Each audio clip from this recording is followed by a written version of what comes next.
Journal method for alkyne preparation में हम discuss करेंगे सेकंड मेथड, जो कि हमारे पास कहलाता है डीहाइड्रोहेलोजिनेशन ऑफ अल्काइल हैलाइड्स। यानी अल्काइल हैलाइड की डीहाइड्रोहेलोजिनेशन के जरिए भी हम अल्कीन को तैयार कर सकते हैं। वह डीहाइड्रोहेलोजिनेशन का क्या मतलब है? यहाँ पर डी रिप्रेजेंट कर रहा है रिमूवल को, हाइड्रो रिप्रेजेंट कर रहा है हाइड्रोजन को, एंड हेलोजिनेशन रिप्रेजेंट कर रहा है हेलोजेंस को।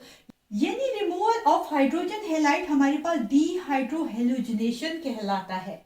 यहाँ पर R अल्काइल ग्रुप होता है और X हमारे पास हेलोजेंस को रिप्रेजेंट करता है, जिसमें हमारे पास फ्लोरीन भी हो सकता है, क्लोरीन भी, ब्रोमीन भी, या फिर आयोडीन भी। ये रिप्रेजेंट करता है हेलोजेंस फैमिली को। ठीक है, डीहाइड्रोहेलोजिनेशन ऑफ अल्काइल हैलाइड के जरिए, जैसे कि हमने डिस्कस किया, अल्कीन को तैयार कर सकते हैं। सो चलिए इसका रिएक्शन देखते हैं। इस केमिकल रिएक्शन को अंडरस्टैंड करने के लिए हम एग्जांपल लेंगे अल्काइल हैलाइड में इथाइल क्लोराइड की। इथाइल जो कि रिप्रेजेंट करता है 2 कार्बन एटम की चेन को, और हैलाइड यहां पर हम लेंगे क्लोरीन को। ठीक है, जो कि क्लोरीन हेलोजन फैमिली को रिप्रेजेंट करता है। तो यहां पर कार्बन के अराउंड हाइड्रोजन को अटैच कर देंगे ताकि कार्बन के 4 बॉन्ड कंप्लीट हो जाएं। अब इस केमिकल रिएक्शन में हमारे पास इन्वॉल्व होता है अल्कोहलिक पोटेशियम हाइड्रोक्साइड, जिसे हीट किया जाता है, और इसके रिजल्ट में हमारे पास यहां पर मौजूद जो अल्काइल हैलाइड है, इनमें एक कार्बन जो होगा उसमें से हाइड्रोजन, एंड इसके एडजेसेंट जो कार्बन होगा इससे हमारे पास क्लोरीन, ये जो होगा रिमूव हो जाएगा। याद रखें कि एडजेसेंट कार्बन से हमारे पास हाइड्रोजन और हैलाइड जो होगा वो रिमूव होगा। कहां पर जाकर ये अटैच होगा, चलिए इसे भी डिस्कस करते हैं। यहां पर पोटेशियम हाइड्रोक्साइड के दरमियान जो बॉन्ड होगा ये भी ब्रेक हो जाएगा।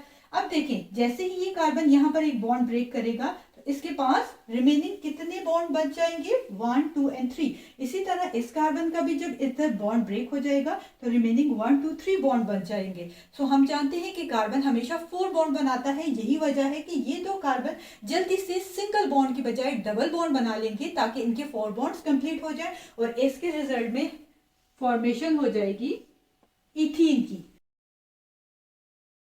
साथ ही ये जो हाइड्रोजन और क्लोरीन होंगे ये कहां जाएंगे? अब ये जो हाइड्रोजन होगा, ये पोटेशियम हाइड्रोक्साइड जो कि अल्कोहलिक फॉर्म में यहाँ पर मौजूद है, ये बॉन्ड पोटेशियम और हाइड्रोक्साइड के दरमियान ब्रेक हो जाएगा, और यहाँ पर मौजूद जो हाइड्रोजन है ये जाकर OH के साथ कंबाइन हो जाएगा, और इसी तरह से ये पोटेशियम जो होगा ये जाकर कंबाइन हो जाएगा यहाँ पर क्लोरीन के साथ। ठीक है, तो ये हमारे पास पोटेशियम क्लोराइड, और इसी तरह से H और OH मिलकर हमारे पास H2O फॉर्म कर देंगे। सो आपने देखा कि डीहाइड्रोहेलोजिनेशन ऑफ अल्काइल हैलाइड में किस तरह से अल्काइल हैलाइड को जब हीट किया जाता है अल्कोहलिक पोटेशियम हाइड्रोक्साइड के साथ, तो इसके रिजल्ट में हमारे पास जो यहाँ पर मौजूद कार्बन और हाइड्रोजन और कार्बन और क्लोरीन यानी कि हेलोजन, इसका बॉन्ड ब्रेक हो जाएगा, और इस तरह से हमारे पास अल्कीन की प्रिपरेशन हो जाएगी जो कि यहाँ पर है इथीन, और इस तरह से ये पोटेशियम हाइड्रोक्साइड का भी बॉन्ड ब्रेक हो जाएगा यहाँ पर पोटेशियम क्लोरीन के साथ, और OH जो है H के साथ कंबाइन हो जाएगा, और इस तरह से पोटेशियम क्लोराइड और वाटर फॉर्म्ड हो जाएगा।